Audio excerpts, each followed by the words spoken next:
아이디어는 기본적으로 제품이나 서비스에 대한 기능이나 제공하는 가치에 대한 추상적 개념이라고 앞에서 설명을 이제 정리해서 얘기해 본 거고, 그걸 컨셉으로 바꾸면 사업 기회가 되는데요. 아이디어의 구체성을 부여하고 시장에서 실제로 거래가 되는, 협상이 되는 또는 교환이 되는 것이라면 사업화가 될 수 있다. 이제 저희가 관심 있는 부분은 요거죠. 그래서 사진의 좌측을 보면 스마트폰을 정상적으로 들고 다니다 보니 어느 순간에 주머니에 쏙 안 들어가더라. 크니까 좋긴 한데 크니까 불편하더라. 이제 이게 모순이 된 거죠. 그래서 느닷없이 접으면 안 되나? 접힐 수 있지 않나? 예전에도 접었던 폰들이 있는데, 근데 그때는 한쪽은 버튼이고 한쪽은 디스플레이였겠죠. 그래서 분절되어 있는 두 개의 면이 힌지를 활용해서 이제 접는 것들이 됐었는데, 그게 폴더폰이었고, 그냥 이렇게 얘기를 해놓고 그러네, 디스플레이를 접을 방법이 없나? 이게 이제 기술적으로 해결이 안 됐었다가 플렉시블 디스플레이가 적용이 되면서 이게 되겠구나가 이제 리얼리티가 생긴 거죠. 우리가 상상하던 게 이제 삼성에서 바로 나왔죠. 플립이라는 제품으로 펴고 접고가 이제 가로로 접히는 거였고, 얘를 지금은 반반 접는 것까지 세로로 면과 면을 접는 것도 되고 있고, LG가 요즘 출시하고 이제 많이 조롱 섞인 비난을 받고 있는 제품들이 저 크기 자체를 가로 본능으로 돌리는 제품이 최근에 나왔어요. 이제 그런 것들이 다 아이디어. 좀 화면을 넓게 쓰고 싶은데 돌렸으면 좋겠다. 아니면 돌렸는데 좀 부피가 작아졌으면 좋겠다. 이런 요구사항들이 실제로 구체적으로 구현 가능할까를 보고, 그게 소비자들 입장에서는 구매 포인트가 되더라까지 되면 바로 구현하는 게 이제 사업 기회를 발굴하고 사업화하는 과정이에요.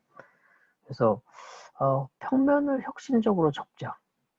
그게 처음에는 말도 안 되는 거였지만 지금 현실이 되었고, 또 하나는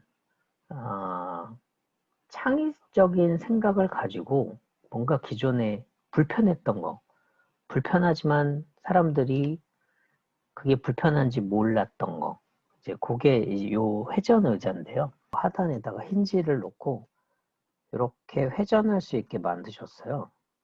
그래서 이 책상에 들어가려면 여기 일반인처럼 앉아있는 요 구조를, 얘를 의자를 돌려요. 그리고 앉고 다시 몸을 비틀면 이 상태가 되는 거죠. 정상적으로. 그런데 여기에 하나 더 붙인 게 책상 밑에다가 이렇게 바구니를 설치해 놨어요. 그러니까 본인이 백이나 백팩 같은 게 있으면 뒤에다 걸어 놓거나 아니면 책상 요 모퉁에다 걸었는데 끈을 이렇게 달아가지고 가방을 이렇게 놨었잖아요. 근데 이렇게 하면 툭툭 떨어지니까 불편했는데 요 밑에다 놓으면 의자도 돌아가는 것도 안정적이고, 그 다음에 뭐 사물도 깨끗하고, 여기에 또 회전 바퀴들을 놔서 끌고 움직이는 것도 쉽다. 네, 이게 디자인적 접근으로 제품화했던 사례인데, 장애를 가지신 분들이 좀 편안하게 차량에 탑승하거나 아니면 좀 더 쉽게 차량에 탑승할 수 있게 전동화를 시킨 거예요. 그러니까 아까 얘기 드린 것처럼 무릎이 안 좋으신 분들이, 또 장애를 가지신 분들이 차를 탈 때 되게 어려웠는데 시트를 밖으로 빼주는 거죠, 저렇게. 그리고 탑승하면 다시 회전. 물론 요 속도나 이런 부분들이 좀 이슈가 있긴 하지만 그건 계속 개선이 될 거고요. 상황이 크게 바뀌어야 뭐가 돼요. 시대가 확 바뀌거나 기술이 확 바뀌거나 뭐 새로운 자원들이 나타나거나 아니면 생활 스타일이 바뀌거나, 그거를 이제 5개 정도로 봤는데 공통적으로는 기술이 확 바뀔 때 눈으로 보이던 기술들이 눈으로 안 봐도 보이는 기술들, 뭐 나노 기술도 마찬가지일 거고요. 가상현실, 뭐 증강현실 마찬가지일 거고, 생물들이 어떻게 자라는지도 전자현미경 정도로 봐야 뭐 세포가 어떻게 분열되는지 아니까 이제 그런 것, 눈에 관련된, 시각에 관련된 것들이 기술의 변화, 또 기술의 발견이라고 본다면 인구의 변화도 있죠. 기존에는 아픈 사람이 별로 없어가지고 건강하거나 뭐 이랬나 보다라고 했는데 전쟁 때문에 대부분 사망률이 높아가지고 오래 사시는 분들이 적을 뿐더러 또 전쟁 나서 많은 분들이 돌아가시다 보니까 그렇게 평균 수명이 낮아지니까 의료에 대한 것들을 고민을 안 했었는데 이제 뭐 평화 시대이기도 하고 전쟁을 뭐 국소적으로만 하니까 뭐 의료 산업에 대한 게 당연히 높아질 거고 사람들이 적당한 기본적인 매너나 그다음에 조직에 대한 공감대가 형성이 돼야 되니까 교육이라는 게 늘 거고 사람이 당연히 느니까 이제 주거 시설이 모자란 상황.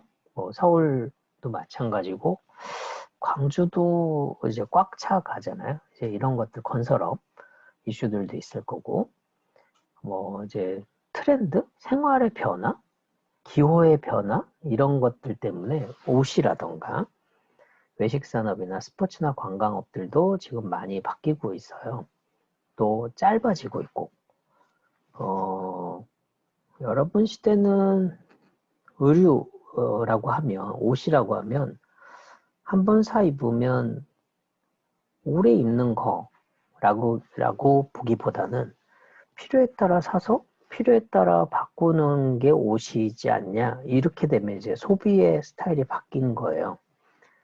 유니클로가 한국에 왔을 때도 저가형 옷인데 처음에는 옷은 좋은 거 사야지 오래 입을 건데 이런 느낌이었는데 필요한 거 빨리 사 입고 계절 바뀌면 버리면 되지 뭐.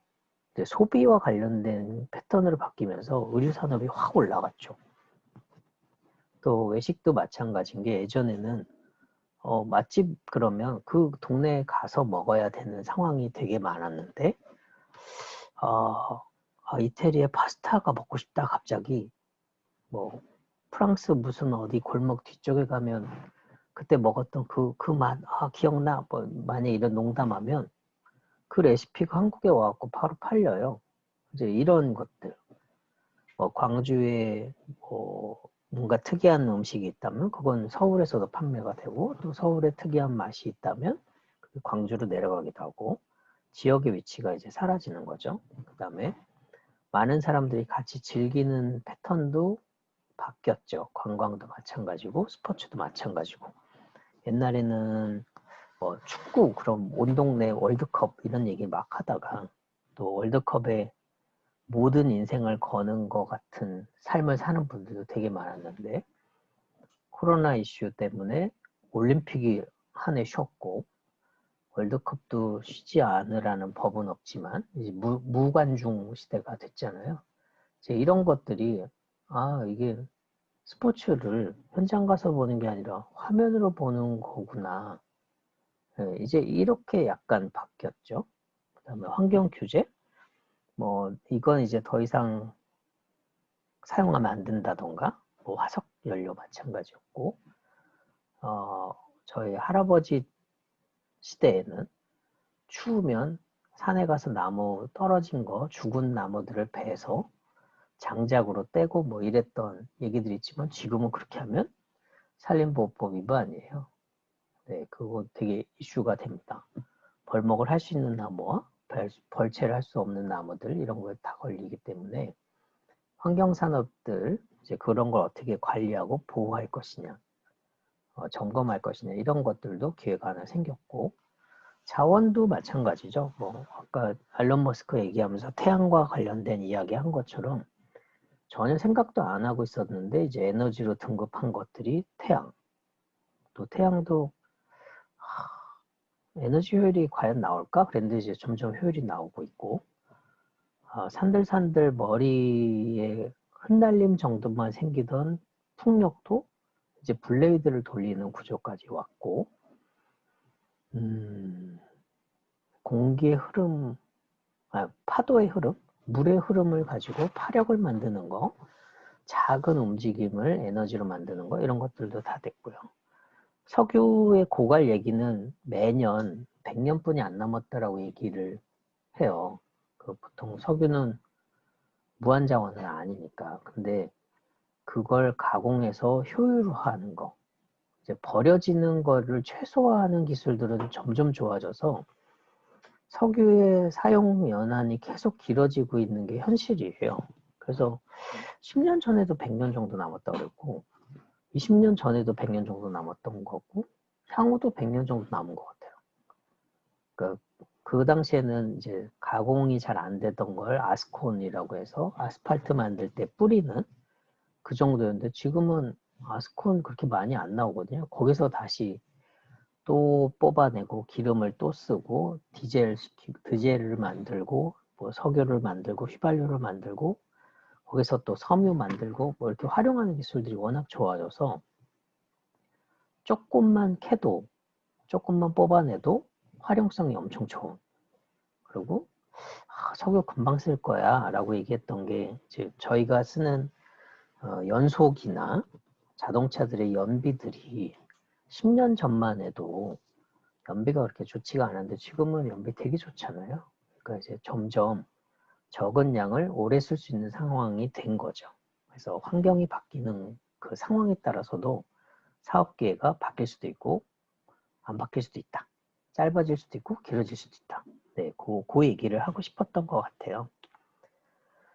4차 산업 이슈가 계속 이제 부각이 되는데 4차 산업은 큰 상황을 좀 바꾸게 될 것 같습니다. 1차적으로 많은 학자들이나 과학자들이 좀 바라보고 있는 것들이 기술적 측면도 있지만 인구 사회적인 측면이 요즘은 좀 많아졌어요. 특히 신흥시장의 중산층이 좀 더 많아지고 있다는 거. 소비를 유도할 수 있는 사람, 또는 소비를 주도할 수 있는 중산층이 좀 많아졌다는 거. 그 다음에 그 중산층들이 젊은 세대인 경우 대물림이 되거나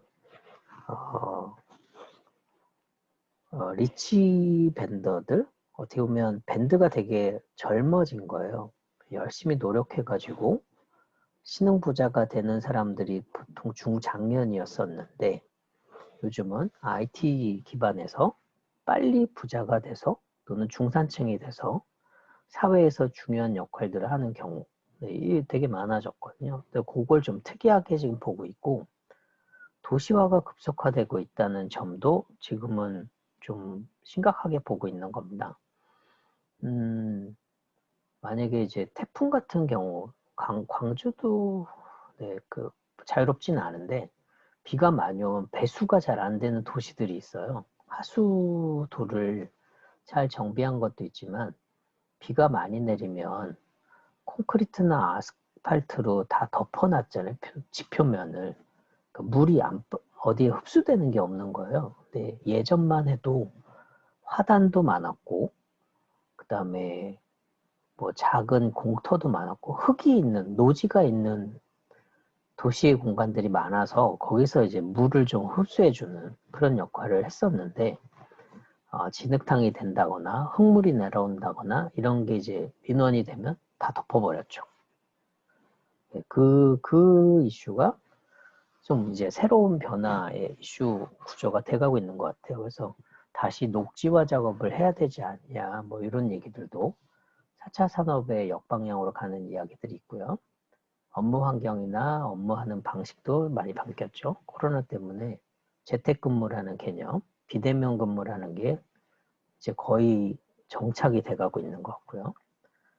제가 개인적으로 좀 심각하게 보고 있거나 좀 깊이 보고 있는 게 고령화입니다. 일각의 학자분들이 말씀하시는 걸 이제 빌어서 얘기하면 향후 5년 정도 지나면 50세 이하, 그러니까 젊은 세대겠죠. 45세 이하를 그냥 청년으로 본다면 청년 세대하고 65세 이상, 고중년에서부터 시니어로 가시는 분들, 네, 그분들의 비율이 5대5가 된대요. 중간에 물론 55세에서 65세 그 사이 15년 한 15년? 그 정도는 그냥 비워놓고 50세 이하 비중하고 65세 이상의 비율이 5대5가 동일하게 같아질 거다.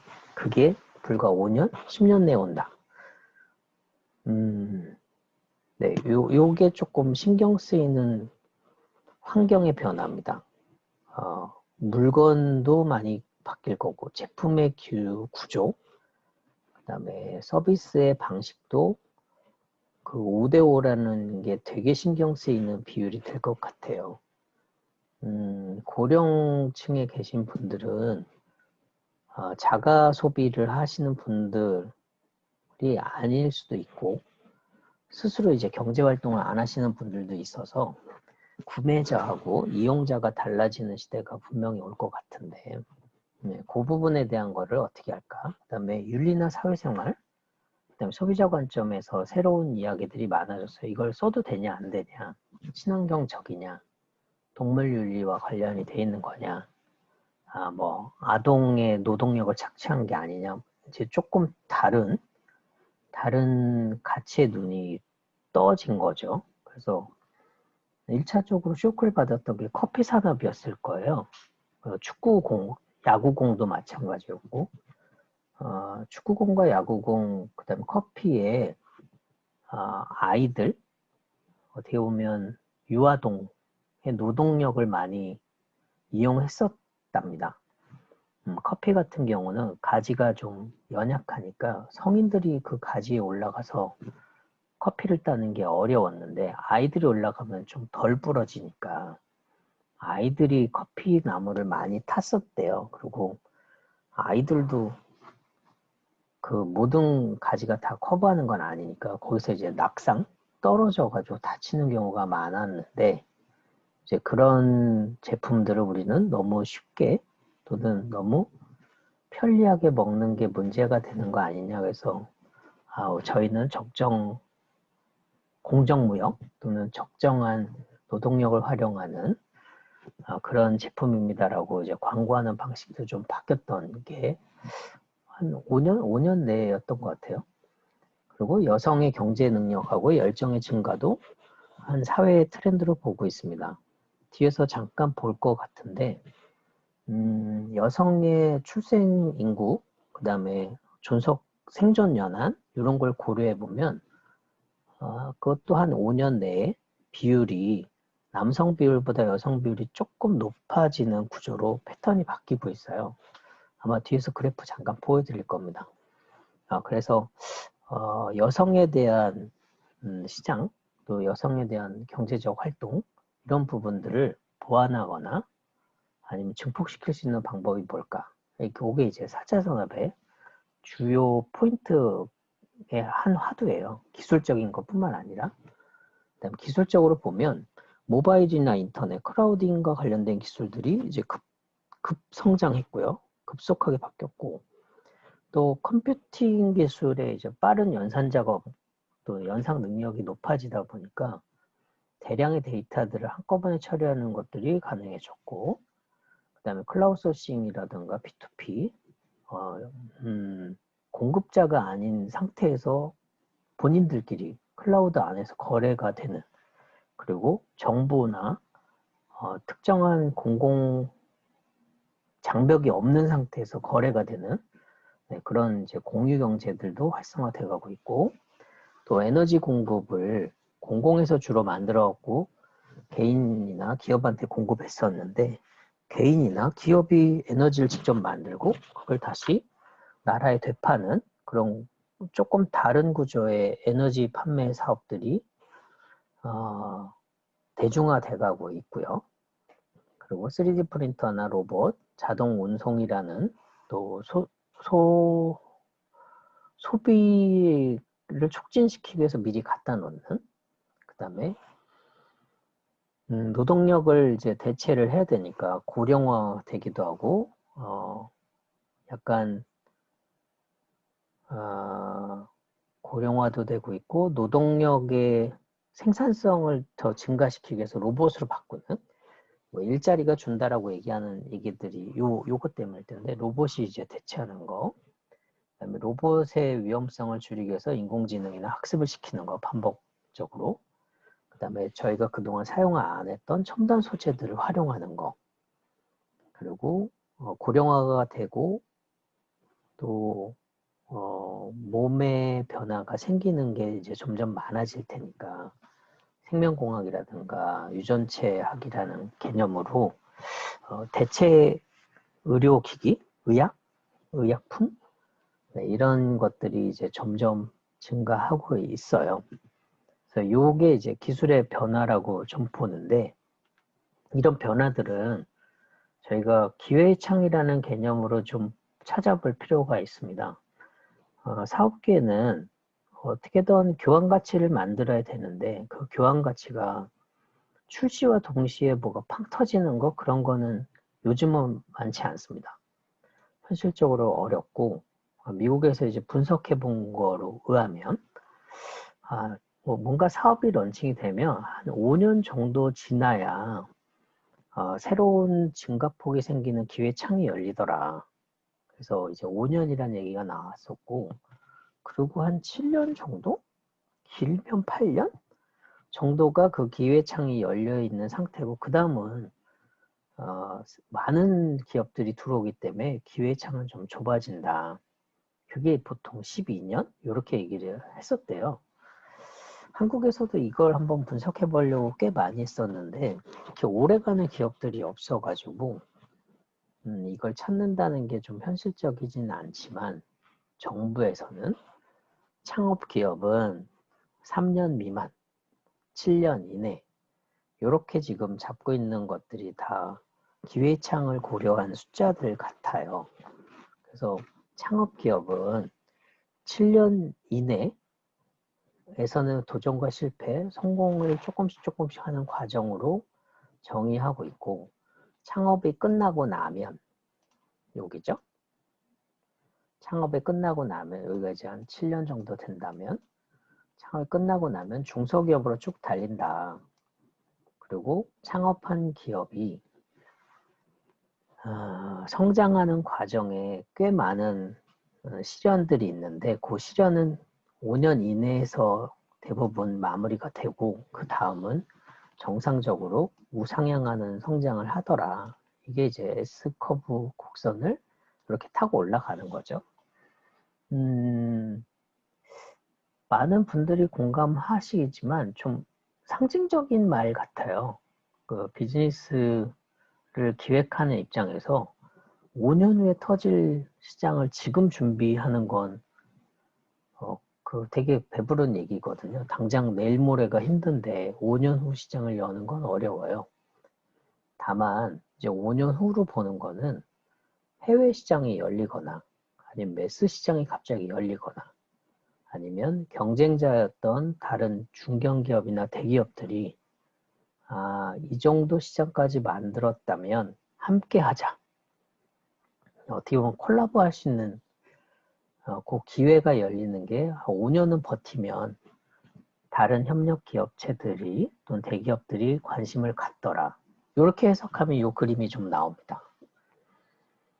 보통 MOU라는 게 3년, 5년 정도 기간을 놓고 MOU를 하거든요. 그래서 그렇겠구나. 그리고 한 5천억 정도 시장이 열리면 기회의 창이 이제 닫힌다 라고 얘기를 하고 있어요. 이 그래프 안에서는. 근데 보통은 1조 시장이 열리면 대기업이 진입을 합니다.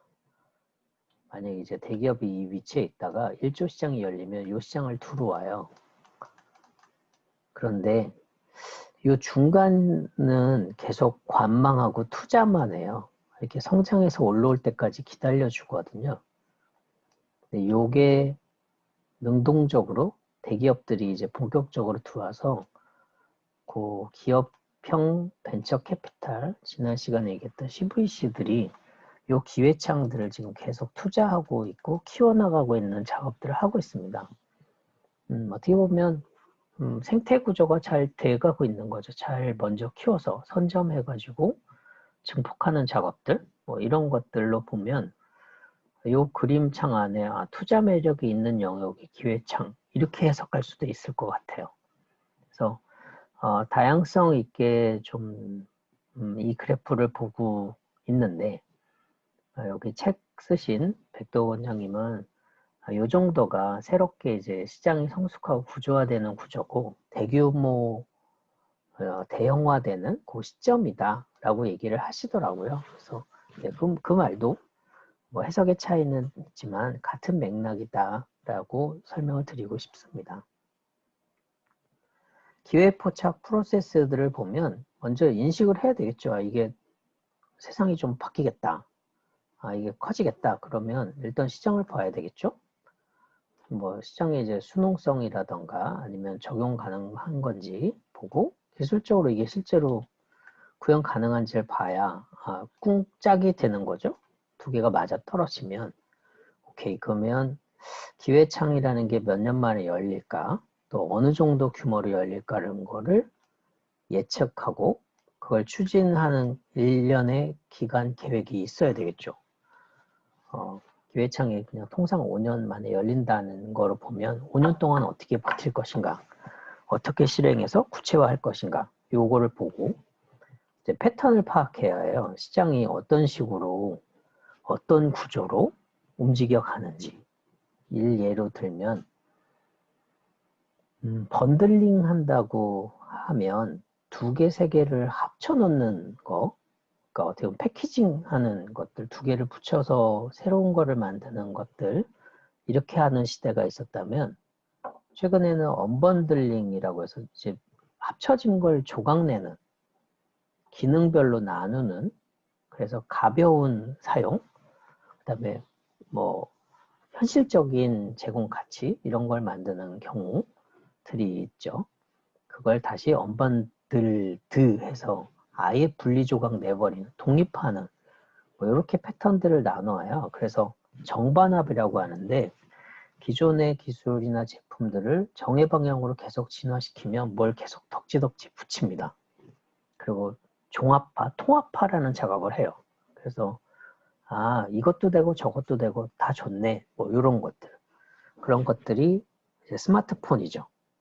사진도 찍고 싶고 음악도 듣고 싶고 영화도 보고 싶고 또 메시저도 보내고 컴퓨터로 일도 하고 싶고 스케줄 관리도 하고 싶고 요즘은 나랑 대화도 해주고 싶고 뭐 이런 것들 다 연결하는 게 종합이지만 어느 극단이 되면 이걸 분리하기 시작할 겁니다. 업무용, 개인용, 취미용, 뭐 사업용 이런 식으로 계속 나누는 작업도 할 거고 이게 완전히 분리되면 영업용 스마트폰, 개인용 스마트폰, 교육용 스마트폰 이렇게 구별을 하는 작업들이 되면 시장을 어떻게 선점하고 경제적으로 운영할 수 있을까?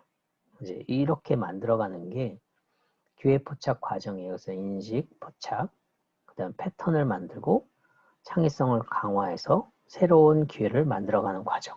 네, 이렇게 봅니다. 그래서 기회 인식하는 과정을 앞단에서 이제 설명을 잠깐 드려보면 좀 거시적으로 보여야 될 필요가 있어요. 그래서 패스트 분석, 정치적, 경제적, 사회적, 기술적 관점, 또 하나는 이제 환경적인 관점이라고 해서 스팁이라고도 합니다. 그 얘기를 이제 기회인식하는 방법으로 한번 먼저 보면 보통 창업자는 뭐 벤처기업을 운영할 때도 마찬가지지만 새로운 기회를 만들어가는 건 환경 변화에 따라서 기회 요인이나 위협 요인들이 좀 많이 바뀌어요. 뭐 우리가 강점이 있고 약점이 있는 거는 내부적으로 잘 알지만 기회가 정말 우리한테 도움이 될지 그 기회가 우리한테 불리할지 이걸 알아야 이제 덤빌 거 아니에요. 그래서 그 덤비기 위한 과정을 패스트 분석이라고 해서 정치 법률, 사회문화, 경제, 기술 환경 이렇게 네 가지 항목을 보거나 스텝이라고 해서 여기에 이제 환경적인 구조를 하나 더 추가해서 5개를 보는 방법이 있기도 하고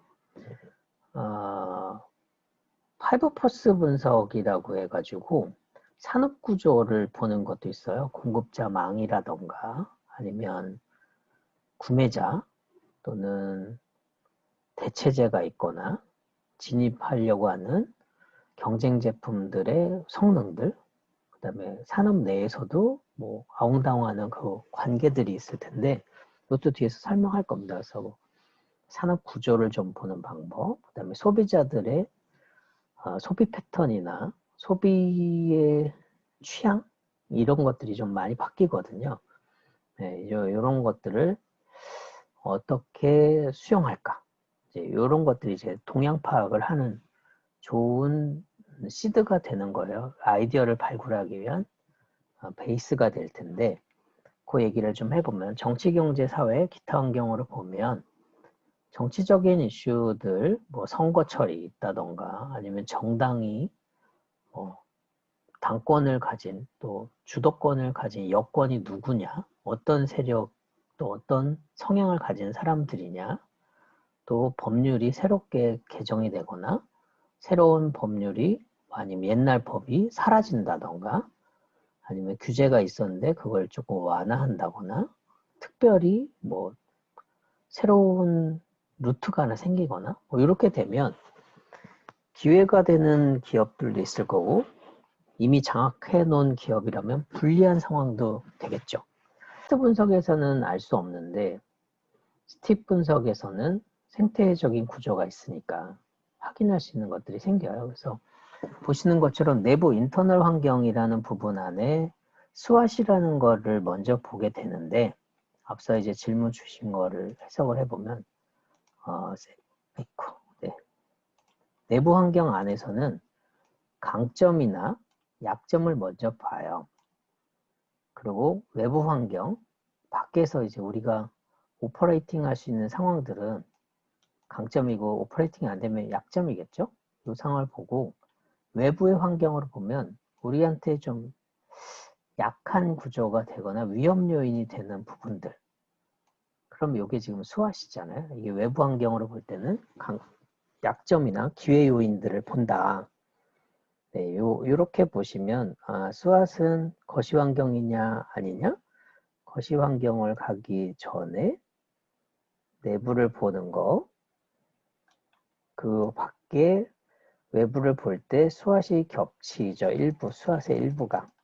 네, 이렇게 보시면 네, 시웅쌤이 궁금해하셨던 내용들의 답변이 될 거라고 봅니다. 그래서 거시 환경을 통해 갖고 뭐 새로운 동향을 파악할 수 있다까지는 아셨고요. 그 다음에 여기서도 이제 잠깐 나오는데 스왓이라는 개념들 중에 강점과 약점은 이제 내부와 관련된 내부 환경과 관련된 것들을 분석하는 요인이고 기회와 위협에 대한 부분들은 외부 환경, 거시 환경이나 산업 구조를 통해서 보는 거다. 네, 이렇게 구별이 됩니다. 보통 이제 이렇게 구조가 되면 산업 환경이라든가 시장, 기술, 수명 주기나 유통 채널들을 다 보게 될 텐데 내부 환경에 대한 거는 우리가 통제 가능한 것들이에요. 그 외부 환경은 비통제 구간이잖아요. 영역이에요. 버통제가 아니라 비통제. 네. 통제가 안 되는 좀 통제가 불가능한 영역으로 보는 게 이제 외부라서 비통제되는 상황들을 보고 우리가 빨리 움직이게 되는 상황입니다.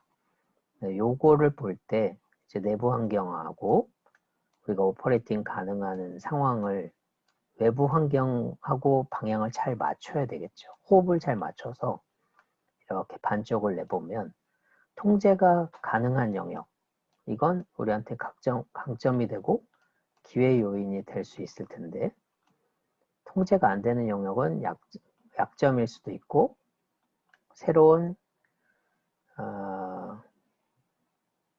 기회일 수도 있지만 새로운 약점이 될 수도 있죠. 위기일 수도 있고 뭐 강점이 위기일 수도 있지만 우리한테 기회일 수도 있고 이렇게 이제 다양성을 보고 사분면을 나누면 어떤 거는 위기 상황이 오는 거고 어떤 거는 기회 요인이 올 수도 있다. 뭐 이렇게 보는 게 수앗을 보는 방식의 축입니다. 그게 이제 정리가 되면 이제 사업부 입장에서 전사적으로는 우린 저쪽 산업으로 갈 거야. 이렇게 방향을 잡았다면 이제 우리 기업 사업부 자체에서는 어느 시장을 건들 거냐. 네, 그렇게 하려면 구조행동성과 분석이라고 해서 산업구조하고 기업행동, 그 다음에 퍼포먼스를 어떻게 관리할 것인지 SCP 모델들을 자꾸 살펴보게 돼요. 그래서 단계를 하나씩 낮추는 거죠. 큰 트렌드에서 타겟 시장이 설정되면 우리는 어떤 기술을 넣고 어떤 원가 구조로 몇 년 동안 누구랑 어떤 채널을 통해서 사업을 할 것이냐. 그러면 전사에서 사업부로 기능단으로 각 파트별로 쭉 내려가는 과정들이 됩니다. 이 일련의 과정들을 분석하는 게 이제 산업 환경을 분석한다고 얘기를 합니다. 요거 하나하나 볼 때마다 이제 새로운 아이디어, 새로운 사업 기회가 나오는 거죠. 그래서 요 모듈들만 따로 떼내면 각 사업의 협력 벤더들이 되는 거고, 얘를 묶어서 한꺼번에 하기 시작하면 이제 어떻게 보면 교섭자가 될 수도 있는 거고 단독 사업이 될 수도 있는 거고요. 수직 계열화를 하거나 수평 계열 평준화를 시키거나 이런 작업들 다양하게 하고 있답니다. 그게 되고 나면 이제 하나 더 봐야 될 게 마이클 포터의 5포스라는 개념이 있어요. 어떻게 하면 환경 내 경쟁 기업들이 같이 상생할 수 있을까? 상생이라는 구절을 하나 놓고 우리끼리 상생하기로 했는데 구매자가 시비를 걸거나 공급자가 시비를 걸면 이 상생관계가 쪼개질 수 있어요. 둘 중에 하나만 우리가 같이 갈 거다. 우리가 공급해 줄 거다. 거기에다가만 아니면 어느 제품만 살 거다. 뭐 이래버리면 기존의 관계가 망가질 수도 있을 거고요. 다 좋은데 이젠 이런 제품 나올 거예요. 이렇게 훅 들어와 버리면 다 세팅해놨는데 새 제품이 나와서 끝났네? 이제 이런 게 자동차겠죠. 현대자동차가 수소자동차 열심히 만들어가지고 이제 막 상용 구조로 만들려고 하고 있는 와중에 전기차가 훅 들어왔어요. 수소차 아직 팔지도 않았고 아직 만들어 보지도 않았는데 전기차를 갑자기 이제 되게 힘들어졌죠. 그런데 또 다른 구조로 전기차도 하고 수소차도 만약에 한다면 그러면 이제 시장에 다양성을 이제 만들 수 있으니까 새로운 대체 제품들을 막 만들 수 있는 상황이 돼요. 그래서 테슬라가 고민하고 있는 항목들에 대비해서 우리는 좀 더 잠재적인 경쟁력을 가질 수 있지 않냐. 이게 이제 현대자동차의 새로운 경영 전략이고 비전인 거고 그게 가능한 이유는 기아자동차하고 현대자동차가 역할 나름을 잘 하고 있는 것 같다.